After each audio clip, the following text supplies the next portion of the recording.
દોસ્તો આગળ વધીએ પહેલાં સબસ્ક્રાઇબ બટન જરૂરથી દબાવો અને હા બેલ બટન પણ દબાવો જેથી દરેક વિડીયો જલ્દી મળી શકે.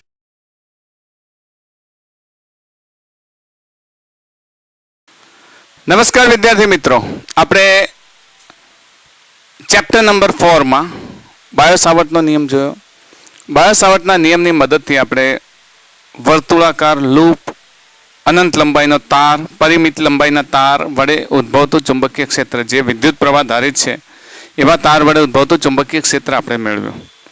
ત્યારબાદ આપણે જો એમ્પિયર સર્કિટલનો નિયમ. એમ્પિયર સર્કિટલના નિયમની મદદથી આપણે અનંત લંબાઈના વાહક તાર, પછી મોટા વ્યાસવાળા વાહક તાર પોલા અને નક્કર અનંત લંબાઈના વાહક તાર વડે સોલેનોઇડ અને ટોરોઇડ અંગે સમજ મેળવી. આજના લેક્ચરમાં આપણે આ જ વાત રિપીટ કરીશું, પણ નવો ટોપિક છે. ટાઇટલ તમે જોઈ જ લીધું હશે કે ચુંબકીય ક્ષેત્રમાં જો કોઈ વિદ્યુત ભાર ગતિ કરતો હોય તો એના પર લાગતું ચુંબકીય બળ, magnetic force on charge in magnetic field, મતલબ ચુંબકીય બળ લઈશું. ચુંબકીય બળ, કારણ કે વિદ્યુત બળની ચર્ચા તો આપણે ઓલરેડી આગળ ઇલેક્ટ્રોસ્ટેટિકમાં કરી ચૂક્યા છીએ. જ્યારે લોરેન્સ બળ લઈશું ત્યારે બંનેને આપણે મિક્સ કરીશું. તો શરૂઆત કરીએ કે ધારો કે આપણી પાસે કોઈ વાયર છે, આ પ્રમાણે વાહક છે. વાહકમાંથી I પ્રવાહ પસાર થાય છે. I પ્રવાહ પસાર થાય છે તો એના દ્વારા ઉદ્ભવતા ચુંબકીય ક્ષેત્રની વાત કરીએ તો આપણે જાણીએ છીએ રાઈટ હેન્ડ થંબ રૂલ. આમ કરી અને આમ કરીએ એટલે અંદરની તરફ, અહીંયા આગળ અંદરની તરફ, અને અહીંયાથી બહાર આવે છે એટલે અહીંયા આગળ બહારની તરફ ચુંબકીય ક્ષેત્ર ઉત્પન્ન થાય છે. હવે એની પાસે કોઈ ક્યુ વીજભાર તમે લીધો છે, ક્યુ પણ કેવો છે? સ્થિર વીજભાર, ગતિ કરતો નથી. ગતિ ના કરતો હોય એટલે V બરાબર 0, એની ઝડપ 0 છે. જો ગતિ ન કરતો હોય તો તેના પર કોઈ બળ લાગતું નથી.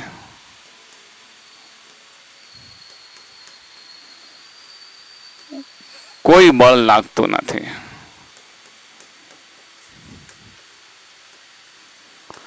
કેમ કોઈ બળ લાગતું નથી? કારણ કે એ સ્થિર છે.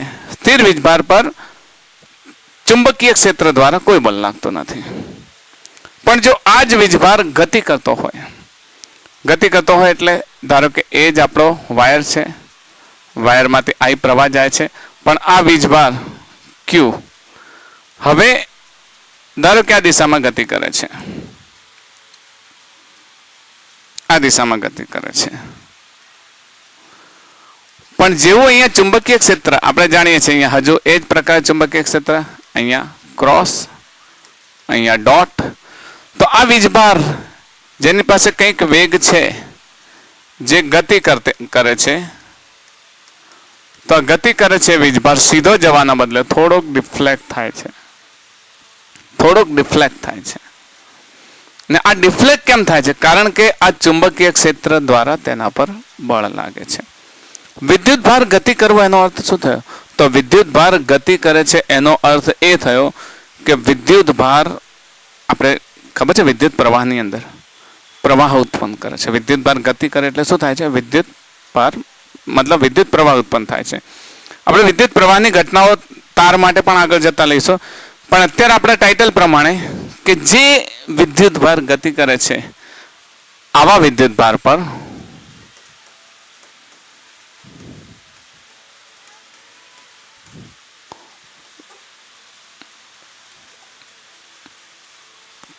બળ લાગે છે. બળ ન લાગતો હોય તો એ સીધો જતો, પણ સીધો જવાને બદલે શું થાય છે? ડિફ્લેક્ટ થાય છે. અને ડિફ્લેક્ટ થવું એટલે એના પર કોઈક બળ લાગે છે, કોઈ ખેંચાણ બળ લાગે છે. અને આ બળ જેને આપણે શું કહીશું? ચુંબકીય બળ.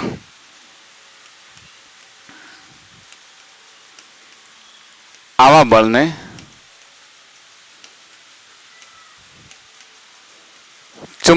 ચુંબકીય બળ, મેગ્નેટિક ફોર્સ FM કહે છે. તો ગતિ કરતા વીજભાર જેના પર લાગતું બળ Fm હોય તો Fm is equals two Q into V cross B. યાદ રાખજો, Fm is equal two Q into V cross B. આ અલગ અલગ ટર્મ છે. આ કયું સ્વરૂપ છે? સદિશ સ્વરૂપ. હવે એનું મૂલ્ય લઈએ તો Fm is equals to QVB sin theta. જ્યાં થીટા એ કોના વચ્ચેનો એંગલ છે? તો ધારો કે તમારી પાસે V છે, વિદ્યુત ભારની ગતિ, અને ચુંબકીય ક્ષેત્ર B છે, તો એના વચ્ચેનો ખૂણો. ઓકે, વિદ્યુત ભાર આ દિશામાં ગતિ કરે છે, ચુંબકીય ક્ષેત્ર આ દિશામાં લાગે છે, એમના વચ્ચેનો જે એંગલ છે, જ્યાં થીટા એ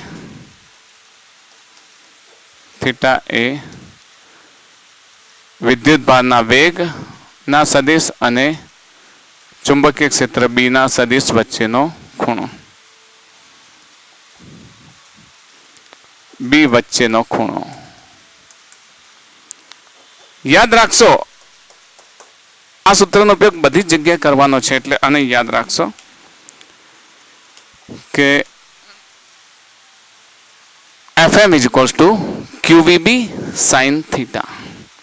QVB sin થીટામાં Q છે એ વિદ્યુત ભાર છે, V છે એનો વેગ છે, B છે ચુંબકીય ક્ષેત્ર છે, અને થીટા છે એ V અને B વચ્ચેનો ખૂણો દર્શાવે છે. યાદ રહેશે ને?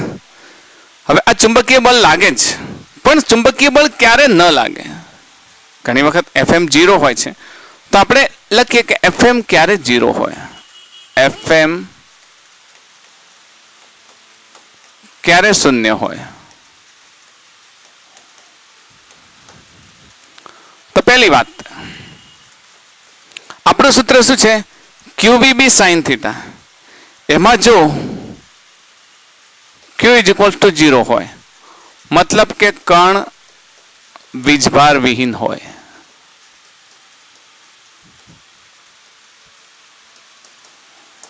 ત્યારે લાગતું બળ કેવું થાય? 0. કારણ કે આ 0 છે તો બધા જ પદ શું થઈ જશે? 0 થઈ જશે. બીજી વાત,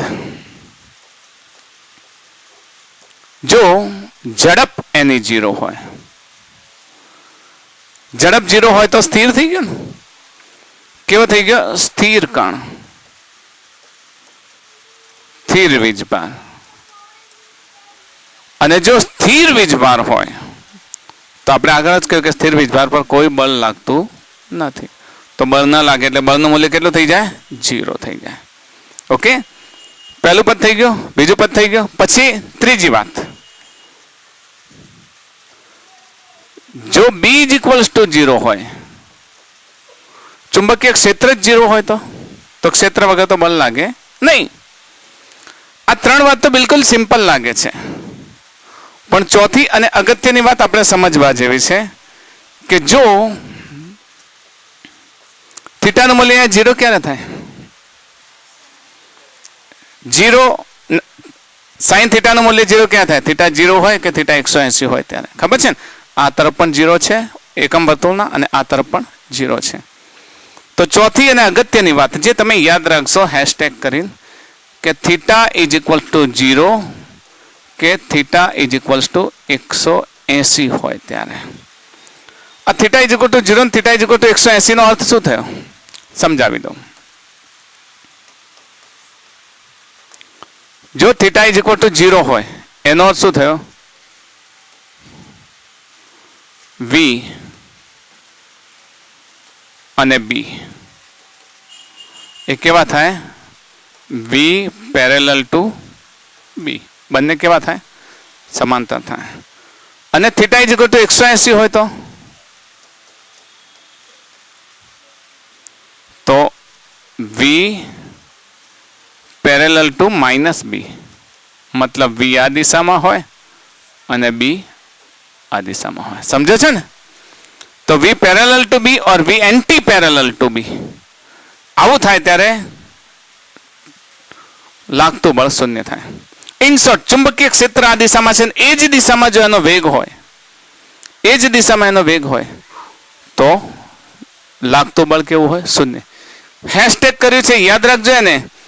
ચુંબકીય ક્ષેત્રની દિશામાં એનો વેગ હોય અથવા ચુંબકીય ક્ષેત્રની વિરુદ્ધ દિશામાં એનો વેગ હોય તો લાગતું બળ કેવું થશે? શૂન્ય થશે. યાદ રાખશો, ચુંબકીય ક્ષેત્રમાં ની દિશામાં અથવા ચુંબકીય ક્ષેત્રની વિરુદ્ધ દિશામાં જો બળ વેગ હોય એનો તો એ બંને વચ્ચેનો એંગલ કાં તો 0 થશે કાં 180 થશે. મેથેમેટિકલી પણ 0 થાય છે. આપણે હજુ એની દિશા સુધી એ વખતે પણ આની ચર્ચા કરીશું.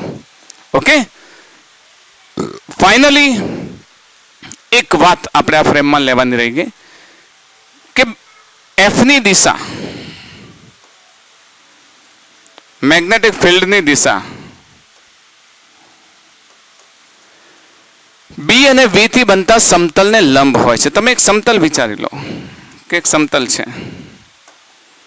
તમે એક સમતલ વિચારી લો કે આ પ્રમાણે એક સમતલ છે, બરાબર? આ સમતલમાં બી આ દિશામાં છે, વિદ્યુત ભાર આ દિશામાં ગતિ કરે છે વી. તો એફ કઈ રીતે? તો આ સમતલને લંબ દિશામાં વી થી બી ફેરવો, વી થી બી ફેરવો તો એફ ની દિશા ક્યાં હશે? કારણ કે વી ક્રોસ બી છે, બી ક્રોસ વી નથી, એટલે એફ એમ ની દિશા અહીંયા નીચે મૂકીશું. જો વી આગળ હોત ને બી પાછળ હોત તો આમ ફેરવો તો ઉપરની તરફ. જમણા હાથનો સ્ક્રૂ આવડે છે ને, તો જમણા હાથના સ્ક્રૂની મદદથી આપણે એને શોધી શકીએ છીએ. અથવા તો કહી શકીએ કે વી અને બી થી બનતા સમતલને લંબ દિશામાં, કોની દિશા? એફએમ ની દિશા. ઓકે, તો તમારો ખ્યાલ ક્લિયર થઈ ગયો હશે કે જો વિદ્યુતભાર સ્થિર હોય, યાદ રાખજો, જો વિદ્યુતભાર સ્થિર હોય તો એની પર બળ લાગે નહીં. પરંતુ જો વિદ્યુતભાર કોઈ ગતિ કરતો હોય, મતલબ વિદ્યુતભાર પાસે કોઈ ઝડપ છે, તો તેના પર ચુંબકીય ક્ષેત્ર વડે બળ લાગે છે, કારણ કે ડિફ્લેક્ટ થાય છે. આવા બળને ચુંબકીય બળ કહે છે. આ ચુંબકીય બળને આપણે શું કહે છે? FM is equal to Q into V cross B. V cross B ને ક્યુવીબી સાઇન થીટા તરીકે લઈ શકીએ છીએ, જ્યાં થીટા શું છે? વી અને બી વચ્ચેનો ખૂણો. ઓકે, હવે એફએમ ક્યારે 0 થાય તો આને જોઈને જ ખબર પડે. આ મુદ્દા યાદ રાખવાની કોઈ જરૂરત જ નહીં. કાં તો ક્યુ 0 હોય તો 0 હોય, કાં વી 0 હોય તો 0 હોય. ક્યુ 0 એટલે તટસ્થ કણ, વી 0 એટલે સ્થિર કણ, બી 0 એટલે વિદ્યુત ચુંબકીય ક્ષેત્ર હોય જ નહીં, અને સાઇન થીટા 0 એટલે થીટા બરાબર 180 કે થીટા બરાબર 0. તો આ બધા પોઈન્ટ તમારા કવર થઈ જાય. અને એની દિશા તો વી અને બી ને લંબ દિશામાં.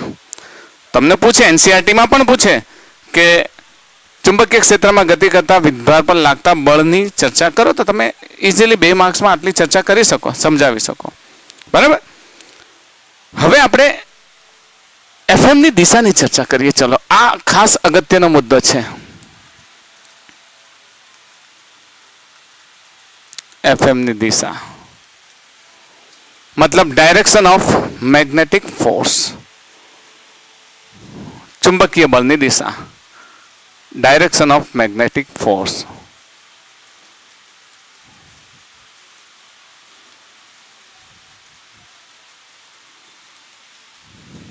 ફોર્સ. જો પહેલી વાત તો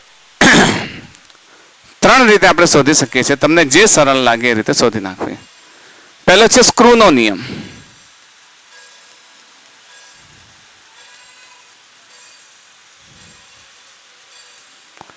જેને તમારે 11મા ધોરણમાં એનસીઆરટીમાં કહ્યું હતું કે જમણા હાથનો સ્ક્રૂનો નિયમ, રાઈટ? જમણા હાથનો સ્ક્રૂનો નિયમ. એવું કોઈ જમણા હાથનો નહીં, તમે ડાબા હાથથી પણ ફેરવી શકો. કોઈ ડાબોડી હોય તો ડાબા હાથથી પણ ફેરવી, જરૂર નથી કે જમણા હાથથી જ ફેરવવો. પણ સ્ક્રૂનો નિયમ, સ્ક્રૂ કઈ રીતે ફરે છે તમને ખ્યાલ છે? તો ધારો કે તમને વી અને બી આપી દીધા છે. ચલો, હું અહીંયા જ, આ જ સમતલ છે, આપણે અલગ સમતલ નથી બનાવતા, આ જ સમતલ છે. આ સમતલમાં તમને બી આપી દીધો છે, બી આપી દીધો છે, એ જ પ્રમાણે વી પણ આપી દીધો છે. વી, બી અને વી. તો તમે જમણા હાથના સ્ક્રૂને અથવા તો સ્ક્રૂને ફેરવો, આમ વી થી બી ફેરવો, ફેરવો તો કેવી રીતે જશે? બહાર આવશે, બહાર આવશે ને? સ્ક્રૂને ફેરવો, આમ ફેરવો, એન્ટી ક્લોકવાઇઝ ફેરવશો તો સ્ક્રૂ કેવો હશે? બહાર આવશે. ફરીથી જુઓ, આમ ફેરવો, આમ ફેરવશો એટલે સ્ક્રૂ ક્યાં આવશે? બહાર આવશે અને બહારની તરફ આવશે એટલે અહીંયા આગળ FM ની દિશાને આપણે ડોટ તરીકે ઓળખીએ. FM. ઓકે, ડોટ તરીકે એને આપણે લખીશું બહારની તરફ. બહારની તરફ. This is outward direction. એ જ પ્રમાણે જો આપણી પાસે V અને B આ પ્રમાણે હોય, માની લો કે B આ દિશામાં છે, અલગ લઈ ગયું થોડું, ચલો V આ દિશામાં છે. હવે જમણા હાથનો સ્ક્રૂ V થી B ફેરવો, અંદરની તરફ જશે ને. તમે સ્ક્રૂને ફેરવશો તો સ્ક્રૂ કેવો જશે? અંદરની તરફ. ને અંદરની તરફ જાય એટલે આપણી પાસે તો ચિહ્ન છે જ. કયો છે? ક્રોસ છે. ક્રોસ હોય એટલે એને શું લખીએ છીએ? અંદરની તરફ.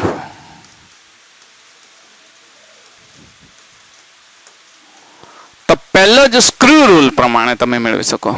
આવડી જાય? પહેલો કયા નિયમ પ્રમાણે? સ્ક્રૂ રૂલ પ્રમાણે. બીજું જે છે એ ફ્લેમિંગના ડાબા હાથના નિયમ પ્રમાણે. ફ્લેમિંગનો ડાબા હાથનો નિયમ. ડાબો હાથ ખાસ કહું છું. હવે જો દિશા શોધવી હોય તો ફ્લેમિંગના ડાબા હાથના નિયમની મદદથી.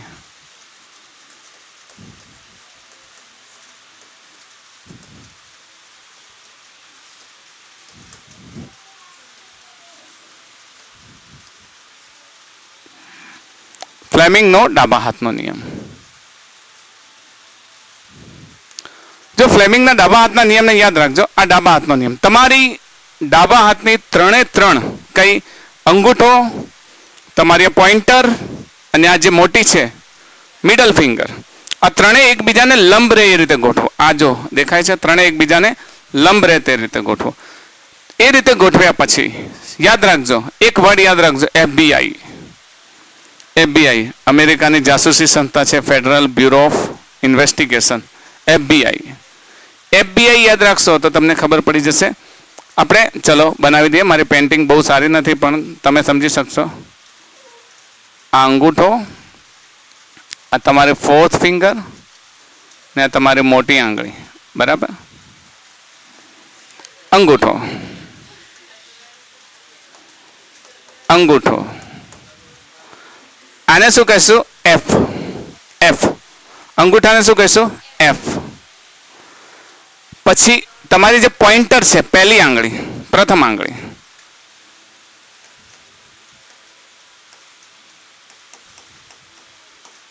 આ પ્રથમ આંગળીને આપણે B કહીશું. B. F for force, B for magnetic field and I for current. Current પણ કહેવાય અથવા તો ધન વીજભારની દિશા પણ કહેવાય, ધન વીજભારની ગતિની દિશા. I એટલે પોઝિટિવ ચાર્જની ગતિ. પોઝિટિવ ચાર્જની ગતિ.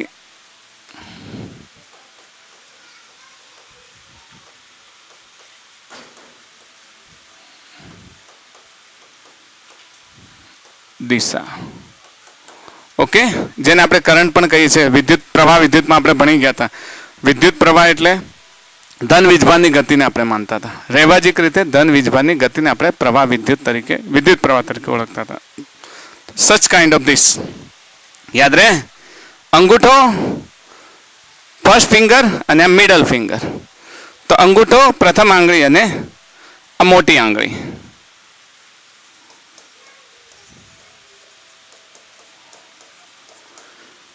તમારા આને શોધવાની એક રીત છે. અને કઈ રીતે મેળવશો? બળ મેળવવાના અમુક સ્ટેપ છે, યાદ રાખજો. બળ મેળવવા માટે પ્રથમ તમે તમારી પ્રથમ આંગળીને આ ગોઠવી દીધું, પછી પ્રથમ આંગળીને વિદ્યુત પ્રવાહની ચુંબકીય ક્ષેત્રની દિશામાં ગોઠવો. ચુંબકીય ક્ષેત્રની દિશામાં ગોઠવો. મોટી આંગળીને વેગની દિશામાં ગોઠવો. કોના? વિદ્યુત ભારના વેગની દિશામાં. તો અંગૂઠો જે દિશામાં છે એ દિશામાં બળ લાગશે. ફરીથી 3 સ્ટેપ. ફર્સ્ટ સ્ટેપ, તમારી પહેલી આંગળીને જે પોઇન્ટર છે એને કઈ દિશામાં ગોઠવો? ચુંબકીય ક્ષેત્રની દિશામાં ગોઠવો. તમારી મોટી આંગળીને કઈ દિશામાં ગોઠવો? ધન વીજભારની ગતિની દિશામાં ગોઠવો. તો જે અંગૂઠો જે દિશામાં છે એ દિશામાં બળ લાગશે. ઓકે, આપણે થોડાક ઉદાહરણ લઈ લઈએ. દાખલા તરીકે, કારણ કે આની પ્રેક્ટિસ તમે પણ જાતે બનાવીને કરજો. એવું જરૂરી નથી કે હું તમને આપું એ જ કરો, તમે પણ જાતે બનાવીને કરજો. ધારો કે કોઈ ચુંબકીય ક્ષેત્ર છે, ક્રોસનો અર્થ તમે સમજો છો ને? હા, અંદરની તરફ જતી દિશામાં ચુંબકીય ક્ષેત્ર છે. ઓકે, અંદરની તરફ જતી દિશામાં ચુંબકીય ક્ષેત્ર છે. ને કોઈ વીજભાર ક્યુ, ધન વીજભાર, આ દિશામાં ગતિ કરે છે. એના પર લાગતું બળ શોધો. એ જ આપણા સ્ટેપ પ્રમાણે પહેલી આંગળીને કોની દિશામાં ગોઠવો? ચુંબકીય ક્ષેત્રની દિશામાં. પછી મોટી આંગળીને કઈ દિશામાં ગોઠવો? ધન વીજભારની ગતિની દિશામાં. તો અંગૂઠો જે દિશામાં છે દિશામાં બળ લાગશે. સમજ્યા ને? તો કઈ દિશામાં લાગશે? ઉપરની તરફ. સમજ્યા? સમજો ફરીથી. પહેલી આંગળીને કઈ દિશામાં ગોઠવો? ચુંબકીય ક્ષેત્ર, કારણ કે બી આ દિશામાં છે, ચુંબકીય ક્ષેત્ર અંદરની તરફ છે. પછી વેગ આ દિશામાં છે, એ દિશામાં તમારી કઈ આંગળી ગોઠવો? મોટી આંગળીને. તો તમારો અંગૂઠો જે દિશા બતાવશે એ દિશા તમારી કઈ હશે? બળની દિશા. તો બળની દિશા કઈ મળશે આપણને? ઉપરની તરફ. That is FM. મૂકી શકીએ ને? સમજ પડે છે? ચલો હજુ આપણે થોડું બનાવી દઈએ. બીજું dot dot dot dot dot dot dot dot dot. મનમાં પ્રશ્ન થાય ને કે સર નેગેટિવ ચાર્જ હોય તો શું કરીએ? ધારો કે મારી પાસે ઇલેક્ટ્રોન છે, નેગેટિવ ચાર્જ છે, અને આ દિશામાં ગતિ કરી રહ્યા છે, આ દિશામાં નેગેટિવ ચાર્જ. તો નિયમ તો એ જ પ્રમાણે રાખો. પહેલા તો અહીંયા જુઓ, બી ની દિશા કઈ છે? Outward direction. બી ની દિશા કઈ છે? બહારની દિશા. તો બી ની દિશા બહારની દિશા છે. તો બહારની દિશા એટલે તમે કેવી રીતે ગોઠવશો? ડાબો હાથ આ પ્રમાણે.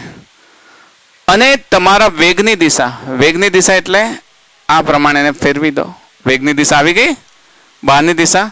તો બળ તમને અંદરની તરફ લાગે ને, એ બળ કોના પર હતું? ધન વીજભાર પર હતું. તો ઋણ વીજભાર પર એનાથી વિરુદ્ધ દિશા. યાદ રાખજો, ધન વીજભાર પર જે બળ લાગતું હતું, ઋણ વીજભાર હોય તો એની વિરુદ્ધ દિશા લઈ લેવા. તો જો ધન વીજભાર હોય તો બળ ક્યાં લાગોત? નીચે. તો ઋણ વીજભાર છે તો ક્યાં લાગે છે? ઉપર. તો બળની દિશા યાદ રહેશે ને? FM. ઋણ વીજભાર હોય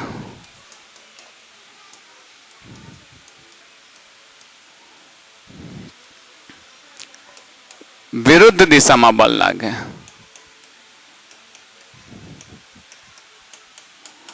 યાદ રહેશે? ઋણ વીજભાર પર જે ધન દિશાનું બળ હતું એના કરતા વિરુદ્ધ દિશા લઈ લેવાની. હજુ આપણે લઈએ, ચલો ને થોડી પ્રેક્ટિસ કરીએ. હા, આપણે એક કામ કરીએ, નીચેની તરફ લઈ લઈએ. ચલો નીચેની તરફ લઈ લઈએ. ચલો વીજભારને કઈ દિશામાં ગતિ કરાવીએ? આ દિશામાં ગતિ કરાવો, આ જ દિશામાં ગતિ કરાવો. ચલો ધન વીજભાર લઈ લીધો. ચલો ધન. બી ની દિશા ક્યાં છે? નીચેની તરફ. તો નીચેની તરફ બી ની દિશા છે, તો આંગળી ગોઠવી દીધી. ઓકે, પછી વી ની દિશા આ રીતે લઈ લીધી. તો અંગૂઠો ક્યાં જાય છે? અંદરની તરફ જાય છે. લેફ્ટ હેન્ડ લેવાનો. આ કઈ દિશા? બી ની દિશા. આ બી ની દિશા ગોઠવી દીધી. પછી આંગળી આ વેગની દિશામાં. તો અંગૂઠો ક્યાં જાય છે? અંદરની તરફ જાય છે. તો બળની દિશા કઈ લઈશું? ક્રોસ કરી અને FM ની દિશા આપણે લખી દઈશું. ક્લિયર? ઓકે, હજુ ઘણા બધા લઈ શકાય તમારે લેવા હોય તો, પણ ત્રીજો નિયમ સમજાવું. ત્રીજો નિયમ આ બધા કોમ્પ્લિકેશનને દૂર કરી નાખશે. But you have to remember. એક આપણા પ્રખ્યાત એક્ટરને યાદ કરી લો, રિતિક રોશનને. ગીત જોયું છે ને એમનો પ્રખ્યાત ડાન્સ મૂવ? યાદ છે ને? યાદ રાખજો એમનો પ્રખ્યાત ડાન્સ મૂવ. કયું ગીત હતું ભાઈ? હું મૂવી નહીં જોતો વધારે એટલે મને યાદ નથી. હા હા, એક પલકા ઝીણા, જો આ બધાને યાદ હોય, એક પલકા ઝીણામાં યાદ છે ને, આ પ્રમાણે. બસ એટલે હું આ નિયમ સમજાવું એટલે હું પણ રિતિક રોશનની જેમ 5-6 આંગળીઓ દોરું છું, પણ આજે આપણે એવું નહીં કરીએ. હું ક્લાસમાં દોરું છું, આજે આપણે એવું નહીં કરીએ. થર્ડ મેથડ, આને મેં નામ આપ્યું છે રાઈટ હેન્ડ પામ રૂલ. જો કે છે જ રાઈટ હેન્ડ પામ રૂલ, આનું ગુજરાતી નહીં કરું. Right hand palm rule. Okay, જમણા હાથની હથેળીનો નિયમ યાદ રાખજો. જમણા હાથની હથેળીના નિયમમાં તમારે, જો ફરીથી પેન્ટિંગની વાત આવે એટલે હવે ફરી પાછું મુશ્કેલી થવાની. રાઈટ હેન્ડ પામ રૂલ તો તમારી આ પ્રમાણે યાદ રાખો. તો અંગૂઠો આ પ્રમાણે રહેશે અને આંગળીઓ એક વધારે દોરી દો, એને તો અહીંયા છે, કંઈ વાંધો નહીં. આ right hand palm rule. Right hand palm રૂલમાં યાદ રાખજો આ પ્રમાણે આંગળીઓ કઈ દિશામાં રાખવાની? બી ની દિશામાં. ભાઈ મુઠ્ઠી નથી વાળેલી, થોડી નાની દોરી છે, ચલો મોટી કરી દઈએ. ઓકે, બી ની દિશા કઈ? આંગળીની દિશામાં. રાઈટ હેન્ડ અને અંગૂઠો કઈ દિશામાં રાખવાનો? વી ની દિશામાં. તો તમારી હથેળી જે દિશામાં મૂવ કરશે ને એ દિશા બળની દિશા હશે. ચલો અહીંયા લગાવીએ, અહીંયા લગાવીએ, એ રૂલ અહીંયા લગાવીએ. તમારી આંગળી કઈ દિશામાં? ચુંબકીય ક્ષેત્ર અંદરની તરફ જાય છે. તમારી 4 આંગળીઓ કઈ દિશામાં? ચુંબકીય ક્ષેત્રની દિશામાં. અંગૂઠો કઈ દિશામાં? વી ની દિશામાં. થોડી સીટું લિફ્ટ કરા દે, આવી ગયું બરાબર? તો ઉપરની તરફ. ખ્યાલ આવ્યો? ફરીથી તમારી 4 આંગળીઓ કઈ દિશા દર્શાવશે? ચુંબકીય ક્ષેત્રની દિશા. અને અંગૂઠો કઈ દિશા દર્શાવશે?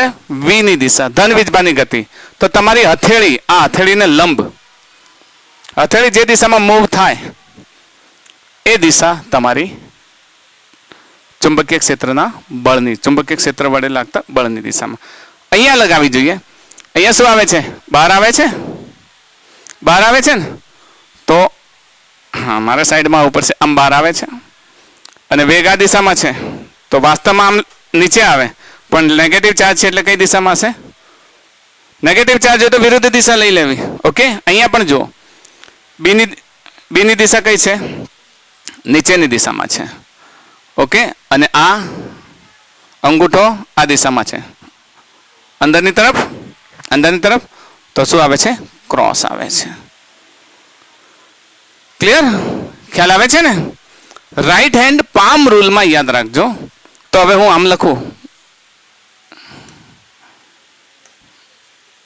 બી ની દિશા, ધન વીજભાર, વી ની દિશા. રાઈટ હેન્ડ પામ રૂલ લગાવો આમ.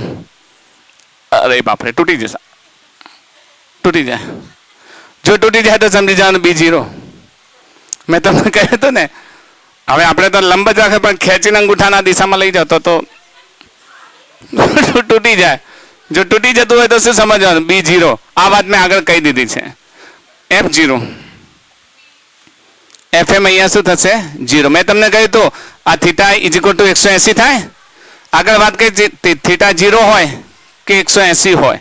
તો અહીંયા જો બી આ દિશામાં છે અને વી આ દિશામાં છે, ગતિ આ દિશામાં છે, તો થીટા કેટલો થાય? 180. અને થીટા 180 થાય તો લાગતું બળ કેટલું થાય? 0 થાય. સમજ પડે છે ને? તો આમ કંઈ તોડવાની જરૂર નહીં. ઘણા બધા ખેંચ્યા કે પેલા કે ખેંચ, તૂટી જાય, પછી પેલો કહેવાય ને ગનના જેમ પાટો બંધાઈને આવે. આપણે પેરેલલ અને એન્ટી પેરેલલ માટે વાત કરી ચૂક્યા છે ઓલરેડી. આ વાત આપણે આગળ થઈ ચૂકી છે. આ ને પેરેલલ અને એન્ટી પેરેલલ માટે જ્યારે બળ શું હોય, FM ક્યારે શૂન્ય હોય, એની અંદર આ બંને આપણે વાત ઓલરેડી કરી ચૂક્યા છે. એટલે કંઈ આંગળી તોડવાની જરૂર નથી કે પછી આમ કરવાની જરૂર નથી. એને તો લંબ જ રાખવાની જરૂર છે, કારણ કે આપણે ડાન્સ મૂવી યાદ રાખશો, બરાબર? એટલે તમને યાદ રહી જશે. યાદ રહી જશે. તો ધીઝ આર 3 મેથડ. આ 3 રીતો છે. પહેલી રીત સ્ક્રૂ રૂલ યાદ રાખો. બીજી રીત ફ્લેમિંગનો ડાબા હાથનો નિયમ. ત્રીજી રીત પામ રૂલ યાદ રાખો. ઓકે, પામ રૂલ યાદ રાખો તો એના દ્વારા પણ તમે મેળવી શકો. કારણ કે જ્યારે આપણે દાખલા ગણીશું ને તો દિશાનો પણ ઉલ્લેખ કરવો પડશે. દિશાના પણ માર્ક્સ છે તમને, બરાબર. તમે એનસીઆરટીમાં જે દાખલો ગણો ત્યાં દિશાના માર્ક્સ છે, અથવા તો તમારા જે નીટની અંદર જે ઓપ્શન આવે છે એની અંદર મૂલ્ય સરખા હોય પણ દિશાઓ જુદી જુદી હોય, તો તમને એક્ઝેક્ટ દિશા ખબર હોય તો તમે આરામથી જવાબ આપી શકો, રાઈટ આન્સર. સમજ્યા? તો આઈ થિંક આના વિશે તમને ખ્યાલ આવી ગયો હશે. તો ચલો શરૂઆત કરીએ. એઝ ઇટ ઇઝ આપણી આદત પ્રમાણે પ્રશ્નોની શરૂઆત કરીએ. જો અહીંયા એક દાખલો લઈ લે આના આધારિત. અનંત લંબાઈના તારમાંથી 2 એમ્પિયર વીજ પ્રવાહ વહે છે. તારથી 2 મીટર અંતરે રહેલ વીજભાર તારને સમાંતર 10 મીટર પ્રતિ સેકન્ડના વેગથી ગતિ કરે છે. તો વીજભાર પર લાગતા બળનું મૂલ્ય અને દિશા શોધો. આપણે તાર લઈ લઈએ. ખબર છે આપણે તાર લેતા હતા? તો અનંત લંબાઈનો તાર લઈ લઈએ.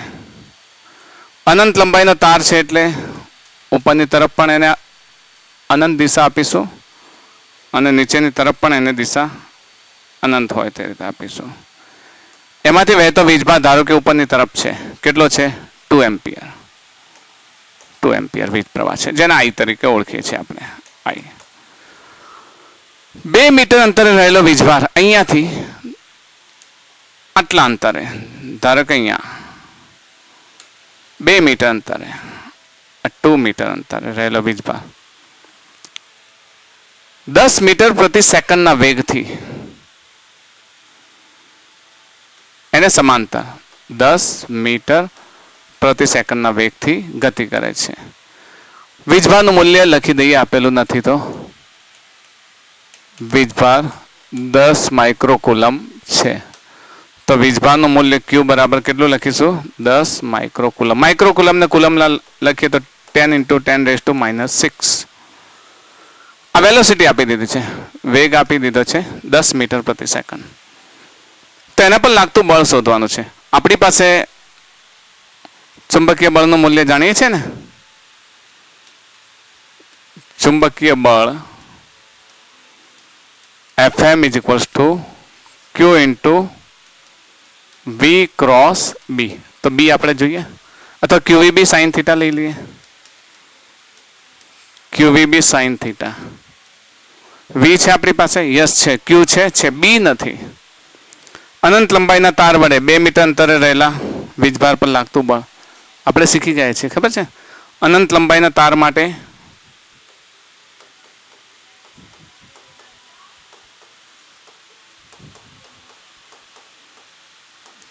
માટે ઉદ્ભવતું ચુંબકીય ક્ષેત્ર B = યાદ છે μ0/4π sin α11 sin α21 90 થાય એટલે શું થતું હતું? 2I/r. r 2 મીટર છે. μ0/4π ની કિંમત કેટલી થાય? 10⁻⁷ 2I. I ની કિંમત કેટલી છે? 2.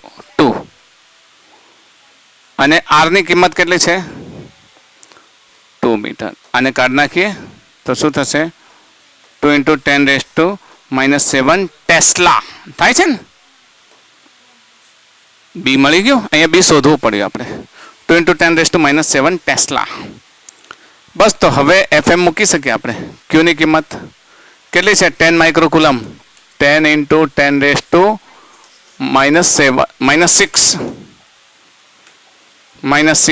V કેટલું છે? 10 મીટર પર સેકન્ડ. અને B કેટલું છે?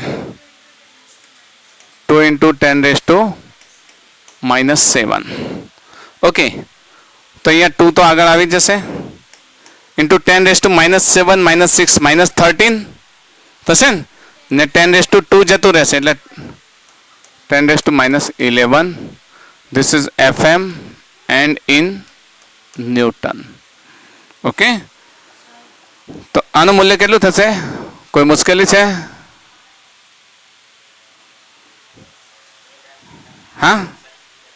હા, યસ, sin θ નો ઉલ્લેખ કરવાનો કરી દઈએ. ચલો, અહીંયા sin θ એટલે અહીંયાથી ચુંબકીય ક્ષેત્રની દિશાની આમ કરી આમ. તો ચુંબકીય ક્ષેત્રની દિશા કેવી હોય? અંદરની તરફ જતી દિશામાં હોય અને V આ દિશામાં હોય. તો θ કેટલો થશે? 90 થશે, બરાબર. તો sin 90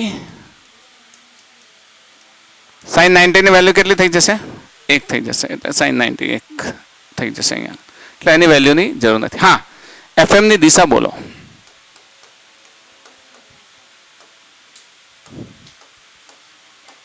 ચુંબકીય ક્ષેત્ર કઈ દિશામાં છે? અંદરની તરફ. V આ દિશામાં છે. એ જ આપણો પામ રૂલ. ચુંબકીય ક્ષેત્રની દિશા અંદરની તરફ, V આ દિશામાં છે. યસ, તાર તરફ, તારની તરફ લખી શકે ને. FM ની દિશા કઈ હશે? તારની તરફ. તારની તરફ. મતલબ આ હવે સીધો જવાના બદલે શું થશે? ડિફ્લેક્ટ થશે. શું થશે? હા, આમ ડિફ્લેક્ટ થઈ અને તારની તરફ જશે. સમજ પડે છે ને? આની અંદર બધા જ આવી ગયા. અનંત લંબાઈના તારની વાત આવી ગઈ. આપણા ચુંબકીય બળની વાત આવી ગઈ. QVB sin થીટા, થીટા 90 કેમ છે એ ખ્યાલ આવી ગયો. અને એની દિશા પામ રૂલની મદદથી. ઇઝી પામ રૂલ છે. તમે લેફ્ટ હેન્ડ લઈ લો ને, લેફ્ટ હેન્ડ FBI યાદ છે ને? FBI B ક્યાં મૂકવાનું છે? એ દિશામાં. અને V આ દિશામાં. તો F આ દિશામાં લાગશે. લાગે છે ને? તો એ રીતે પણ તમે ફ્લેમિંગ્સ લેફ્ટ હેન્ડ રૂલ આવે છે ને, એ રીતે પણ તમે લઈ શકો. ઓકે, બીજા અન્ય દાખલા પણ આપણે લઈએ. જો અહીંયા હવે આપણને આ જ વસ્તુ જો સદિશ સ્વરૂપે આપેલી હોય, આપણી પાસે ખબર છે ને બળનું મૂલ્ય શું છે? FM = Q × V × B.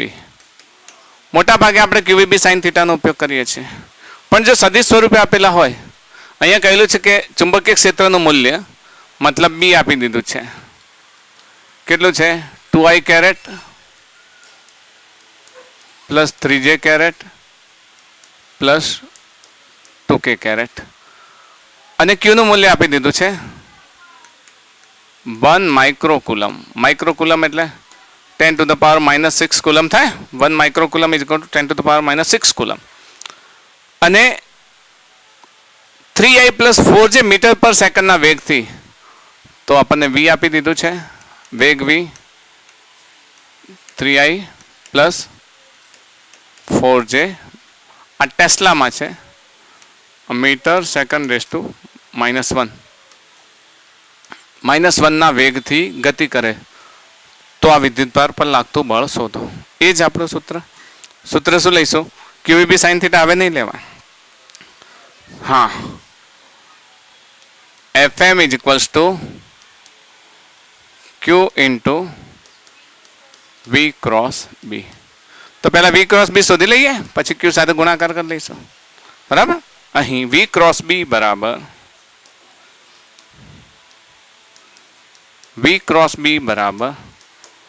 V 3I caret plus 4J caret cross 2I caret plus 3J caret plus 2K caret. A × B નું સૂત્ર આવડવું જોઈએ. તમને વેક્ટર પ્રોડક્ટ જો વ્યવસ્થિત આવડતો હોય તો A × B નું સૂત્ર આવડવું જોઈએ. આપણે લખી લઈએ કે A × B,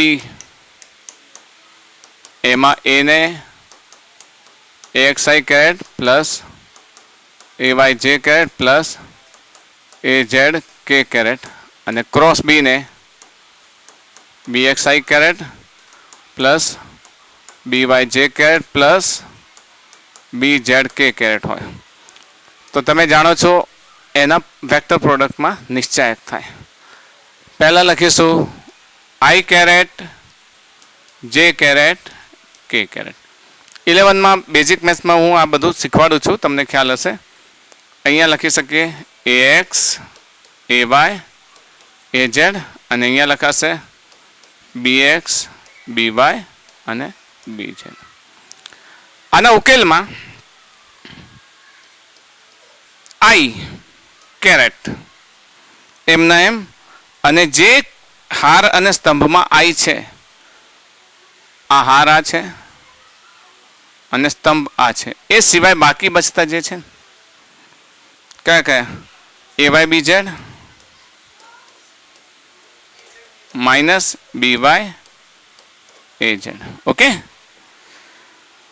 પછી આને આપણે જવા દઈએ.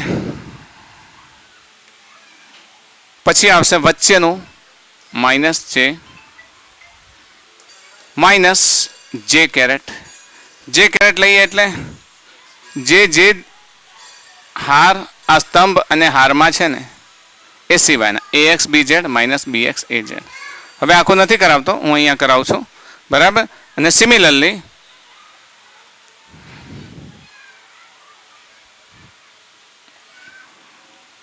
ત્રીજું થશે, આ એનો કાઉન્સ બનશે પ્લસ K કેરેટ. અને જે સ્તંભ અને હારમાં છે, કયા આ સ્તંભ અને હારમાં છે એ સિવાયના અગ્રવિકર્ણ માઇનસ પ્રતિવિકર્ણ. ઓકે, અહીં આપણે એ જ પ્રમાણે લખીએ. ચાલો આ ક્રોસ પ્રોડક્ટ લેવાનો છે, તો અહીંયા શું લખીશું? I caret J caret K caret. પછી જો I J અને અહીંયા K નથી, K છે તો K નો સહગુણક કેવો માનીશું? 0. અને બેઝિકલી આપણે માનીશું 3I caret plus 4J caret plus 0K caret. Okay, તો I ના નીચે આ શું થશે? 3, 4 અને 0. ઓકે,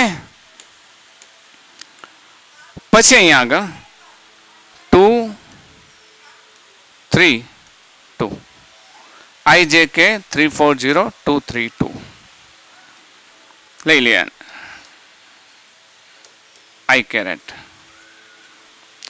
મેં હમણાં જ કહ્યું તમને, જે હાર અને જે સ્તંભમાં હોય, મતલબ આ હાર અને આ સ્તંભ, એ સિવાય કેટલા બચ્યા? 4 બચ્યા. તો ક્રોસ ગુણાકાર 4 દુ 8 ઓછા 3 ગુણ્યા 0 0. ઓકે, હવે આને કાઢી દઈએ. માઇનસ જે કેપ અહીંયા આગળ, આને યાદ કરી લો. આ વસ્તુ છે જ નહીં એવું માનો, મતલબ આને છોડી દો તો બાકી શું રહે? 3 દુ 6 માઇનસ 2 ગુણ્યા 0 0.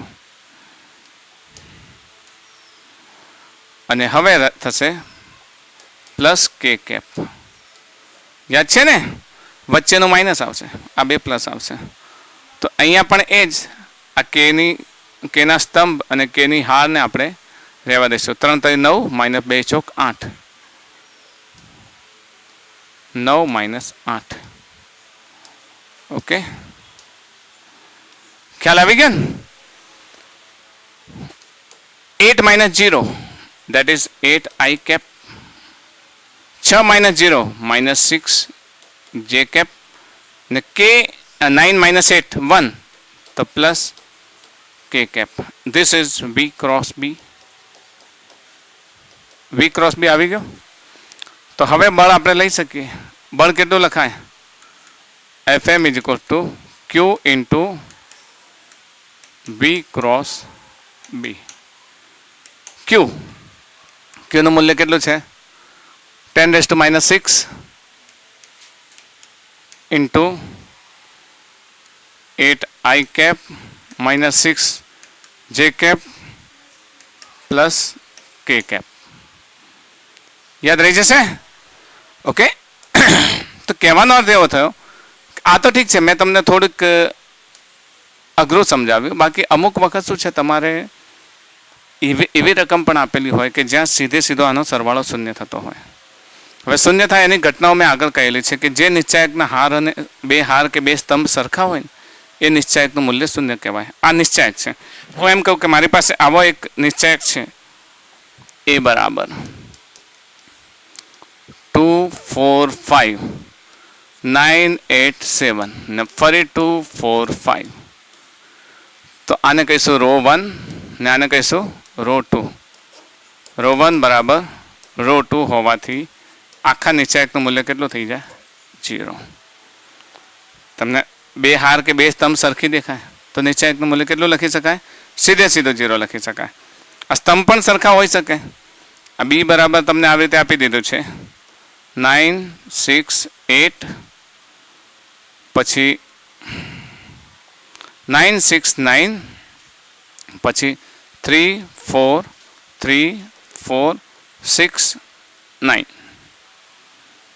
બોલો અહીંયા જો અનુરૂપ બે સ્તંભ સરખા છે, એક આ ને આ સરખા છે ને, સરખા હોય તો નિશ્ચયકનું મૂલ્ય ડાયરેક્ટ તમે શું લખી શકો?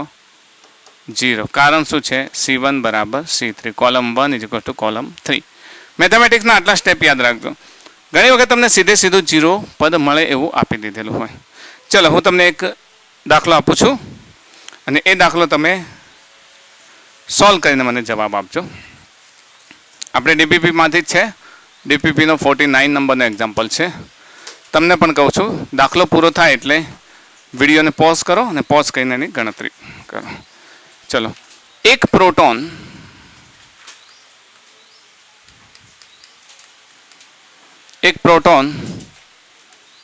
V is equals to A 1.6 into 10 raised to minus 19 Newton, B 9.1 into 10 raised to minus 31 Newton, C 0 D અનંત. આના પહેલાં મેં તમને સમજાવેલું છે એ પ્રમાણે પોઝ કરીને ગણી લો. અહીંયા જો એ જ આપણું મૂલ્ય V is equals to 2i caret plus 3j caret અને B is equals to 2i caret plus 3j caret plus 0k caret. અહીંયા પણ 0k કેરેટ આપણે લખી શકીએ. જો કે આ જોઈને સીધે સીધું લાગે છે કે જે દિશા V ની છે એ જ દિશા કોની છે? B ની છે. તો થીટા કેટલો થાય? 0 થાય કે નહીં? નિશ્ચયક બનાવવાની કોઈ જરૂરત જ નથી. તો FM is equals to QVB sine 0 ને સાઇન 0 હોય તો જવાબ શું આવે? 0. લાગતું બળ કેટલું થાય? 0. 0 હોય એટલે આપણો કયો answer? C is our right answer. શોર્ટમાં તમે આને સમજાવી શકો. અથવા જો નિશ્ચયક બનાવશો તો બે હાર ને બે સ્તંભ સરખી થશે અને બે હાર ને બે સ્તંભ સરખી થશે તો પણ એનો જવાબ તો શું આવશે? 0 જ આવશે. ઓકે, એક બીજો દાખલો લઈ લે. એ થોડોક અલગ કન્સેપ્ટ વાળો છે. ગતિમાન વીજભારને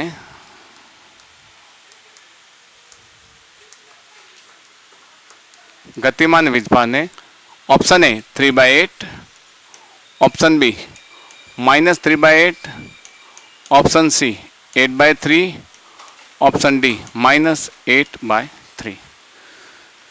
જો અહીંયા ધ્યાન આપો, ગતિમાન વીજભારને ચુંબકીય ક્ષેત્રમાં પ્રક્ષિપ્ત કરતા તે વીજભાર xi+2j જેટલો પ્રવેગિત થાય છે. પ્રવેગિત થાય છે એટલે પ્રવેગ આપી દીધો છે તમને. અહીંયા પ્રવેગ આપી દીધો છે A is equals to xi cap plus 2j cap metre second raise to -2 જેટલો પ્રવેગિત થાય છે. જો ચુંબકીય ક્ષેત્રનું મૂલ્ય 3i plus 4j into 10 raise to -2 tesla હોય, મતલબ B આપી દીધો છે.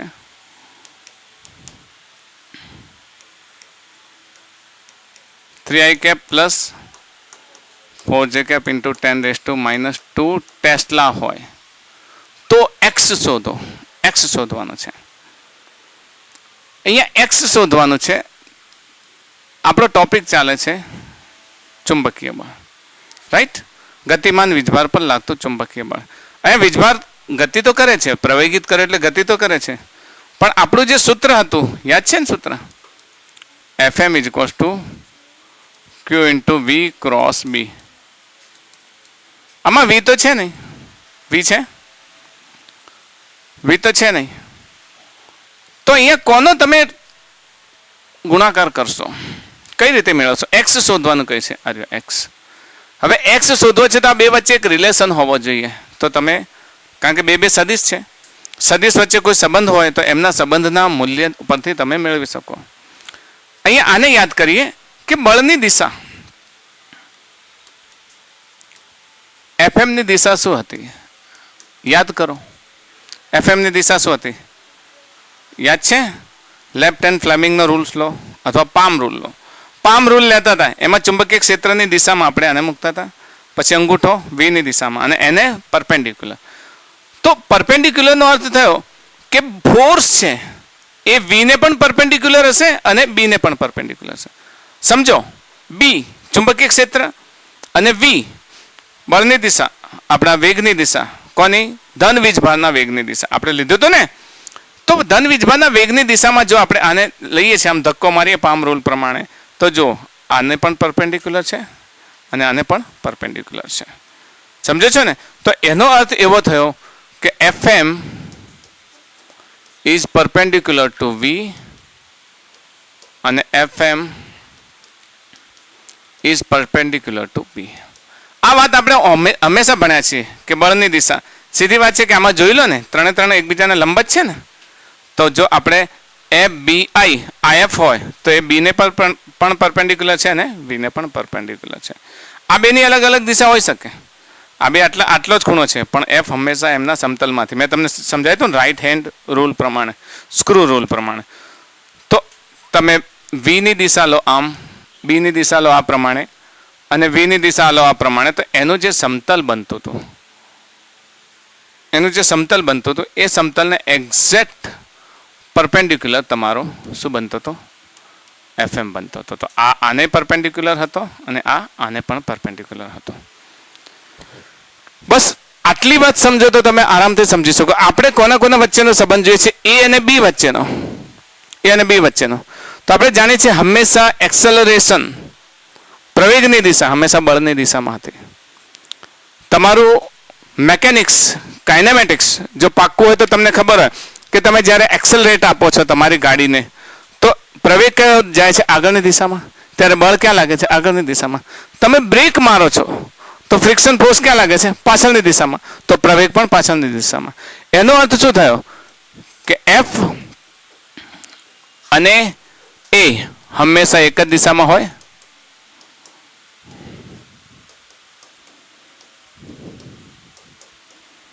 અને એફ અને એ હંમેશા એક જ દિશામાં હોય તો આપણે એફની જગ્યાએ એ પરપેન્ડિક્યુલર ટુ બી લખી શકીએ. એનો મતલબ થીટા કેટલો થાય? 90.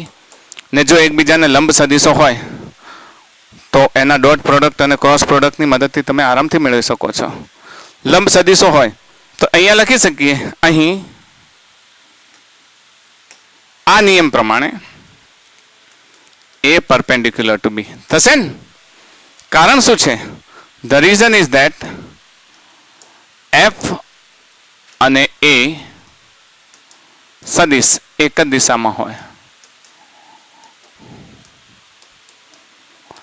F અને એક જ દિશામાં હોય તો F is proportional to B છે, તો A is proportional to B થશે.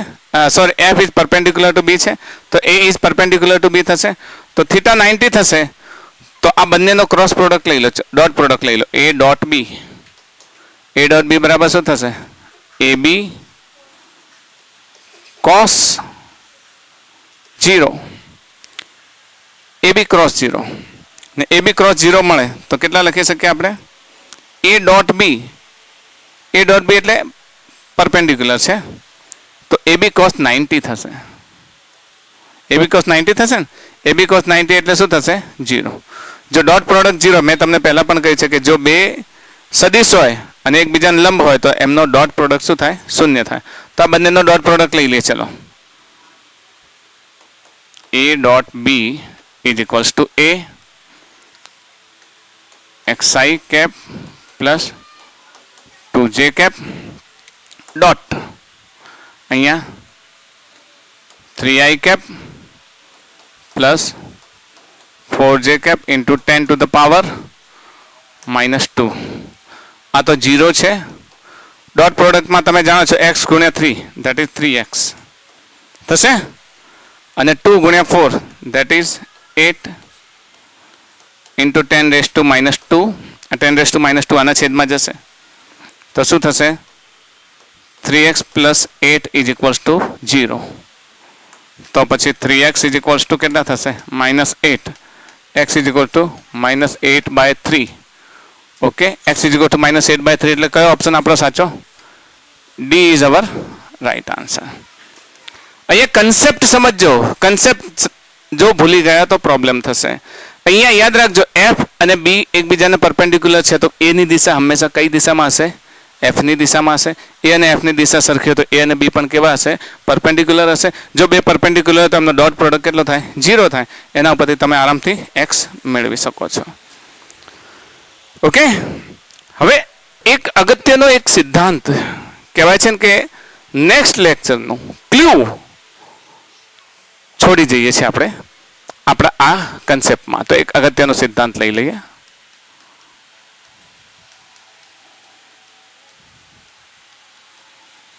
અગત્યનો સિદ્ધાંત આપણે અત્યારે ભણી ગયા છીએ. F is equals two Q into V cross B ભણી ગયા છીએ. F is equal two Q into V cross B. હવે હું મેગ્નેટિક ફોર્સ નથી લખતો પણ એટલું જાણું છું કે F is perpendicular to B તથા F ઇઝ પરપેન્ડિક્યુલર ટુ મતલબ V F is perpendicular to B. એનો મતલબ શું થાય કે બી આ દિશામાં હોય તો એફ આ દિશામાં હોય અથવા પેલી દિશામાં હોય અથવા તો અહીંયા વી લખી દે. ચલો નાના નીચે લખી છે તો વી લખી દે. વી આ દિશામાં હોય. એ જ પ્રમાણે બી આ દિશામાં હોય તો એફ આ દિશામાં હોય. એકબીજાને પરપેન્ડિક્યુલર હોય. તો તમે એટલું કહી શકો કે પદાર્થ જો કોઈ અંતર કાપશે તો બી ની દિશામાં કાપશે કે વી ની દિશામાં કાપશે? આપણે વેગને અંતર સ્વરૂપે દર્શાવતા તો યાદ હશે, એકમ સમયમાં કાપેલું અંતર કહેતા હતા ને. એકમ સમયમાં કાપેલું અંતર યાદ છે? એકમ સમયમાં કાપેલું અંતર તો વેગ અને અંતર સમાન થઈ જાય ને. નીચે વિચારો કે v is equals two D upon T. If T is equals two 1 therefore v is equals to d થાય કે ના થાય? થાય કે નહીં? તો એમ કહું કે અહીંયા આગળ જો હું આ v ની જગ્યાએ d લખું અને અહીંયા f લખું તો ચાલે? કારણ શું છે? તો કે એકમ સમયમાં કાપેલું અંતર.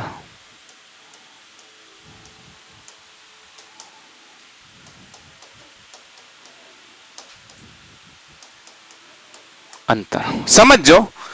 પદાર્થ ગતિ કરે છે તો વેગની દિશામાં જ અંતર કાપશે ને.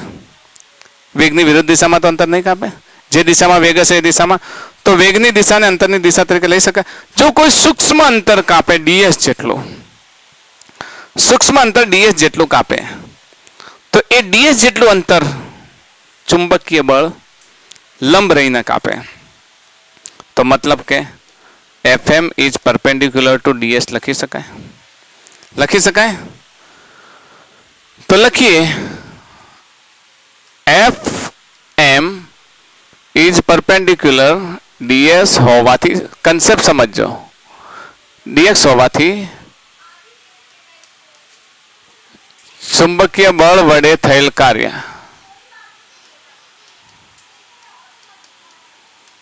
W બરાબર F ds cos 90 લખાય. થીટા 90 છે.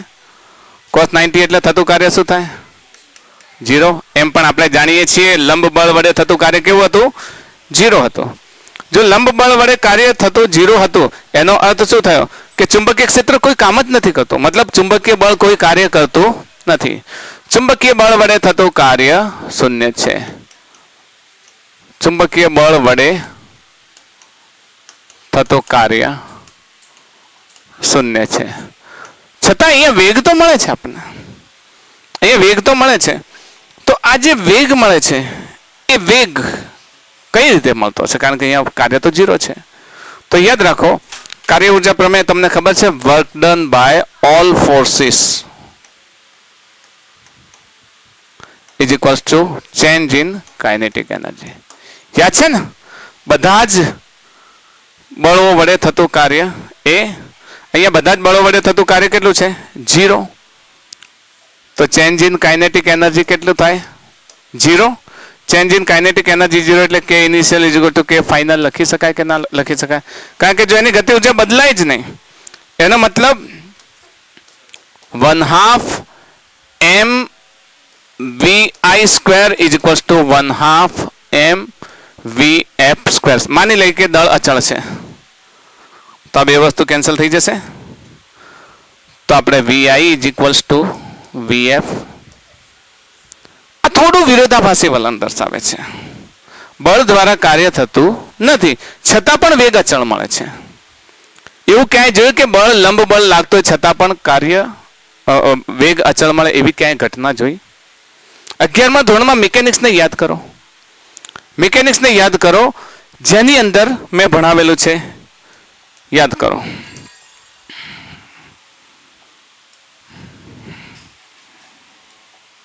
અગિયારમા ધોરણમાં મિકેનિક્સમાં મેં તમને